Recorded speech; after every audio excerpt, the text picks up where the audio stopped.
Tiga alasan kenapa saat ini saham Bukalapak justru menarik menurut kami.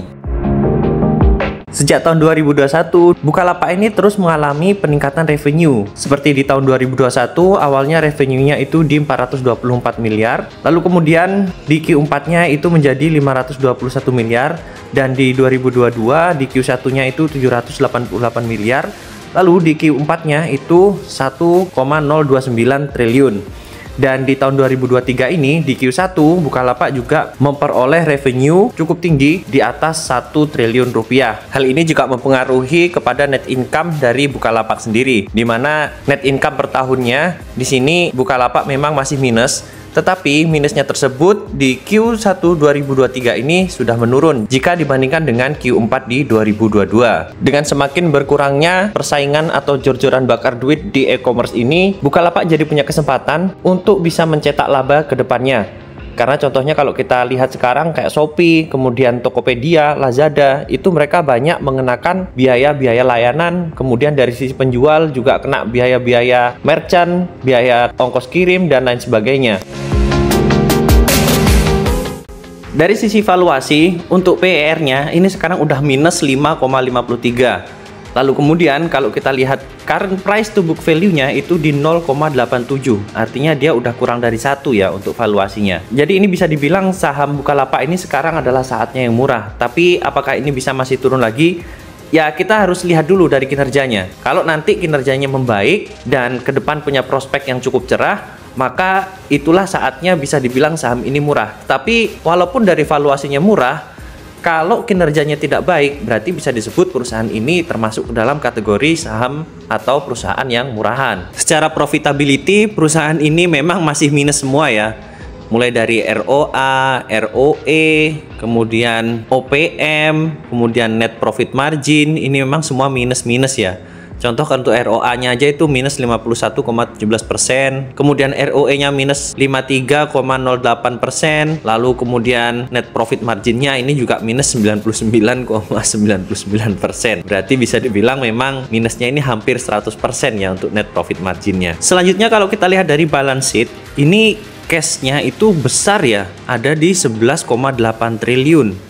Lalu kemudian kalau kita lihat total asetnya itu ada di 26,5 triliun. Dengan total liabilitas cuman 941 miliar. Total equity 25,573 triliun. Dengan total cash yang cukup besar, harusnya Bukalapak masih punya nafas cukup panjang jika ingin terus memperbaiki pendapatan maupun dari performa perusahaannya. Ya, mudah-mudahan saja nanti ke depan Bukalapak bisa terus memperbaiki kinerjanya ya. Selain itu yang cukup menarik di Bukalapak ini adalah dari laporan ini kita tidak melihat adanya hutang ya. Entah itu hutang jangka pendek maupun hutang jangka panjang. Untuk komposisi pemegang saham, 52,88% itu dipegang oleh pemegang saham di bawah 5%. Nah, nanti kita akan cek sebenarnya siapa aja sih yang memegang saham dengan jumlah terbanyak. Jumlah pemegang saham di Bukalapak ini terus menurun ya. Contoh di 31 Desember itu berkurang 2000, kemudian di 31 Januari juga berkurang 2000.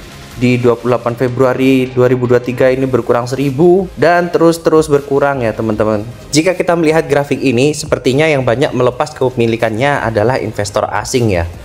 Karena dari grafik ini bisa kita lihat kalau kepemilikan lokal itu semakin meningkat. Ini berdasarkan data terakhir di 5 Juni 2023 ya teman-teman. Dari sisi teknikal, Bukalapak ini memang sedang berada di fase downtrend. Kita bisa lihat posisinya sekarang berada di bawah garis kuning, yaitu di bawah MA 200-nya. Tetapi kalau kita lihat terakhir, ini udah mulai membentuk pantulan ya, dengan volume yang cukup tinggi. Dimana volumenya itu lebih tinggi jika dibandingkan dengan volume rata-rata selama 20 hari terakhir. Atau dia udah mulai rame lagi nih untuk transaksinya. Karena adanya peningkatan volume jika dibandingkan dengan rata-rata di 20 harinya.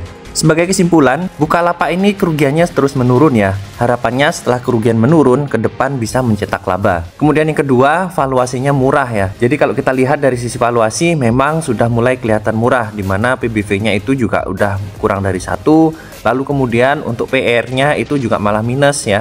Harapannya ini valuasi murah, bukan murahan ya, karena ke depan harapannya bisa ditunjang dengan kinerja perusahaan yang baik. Lalu kemudian kalau untuk dari sisi teknikal, ini harganya mulai mantul ya. Semoga pantulan ini bisa terus berlanjut dan bisa menembus ke all time high-nya. Sebenarnya kalau dari saya pribadi harapannya ya mudah-mudahan Pak Ahmad Zaki bisa masuk lagi ya ke Bukalapak untuk memperbaiki kinerja perusahaan yang dulu sempat dia rintis gitu ya teman-teman. Ya mudah-mudahan Pak Ahmad Zaki mendengar ini sehingga dia bisa turun gunung untuk membangun kinerja dari si Bukalapak yang dulu dia rintis. Kalau menurut teman-teman gimana? Apakah Bukalapak punya kesempatan untuk menuju all time high-nya lagi?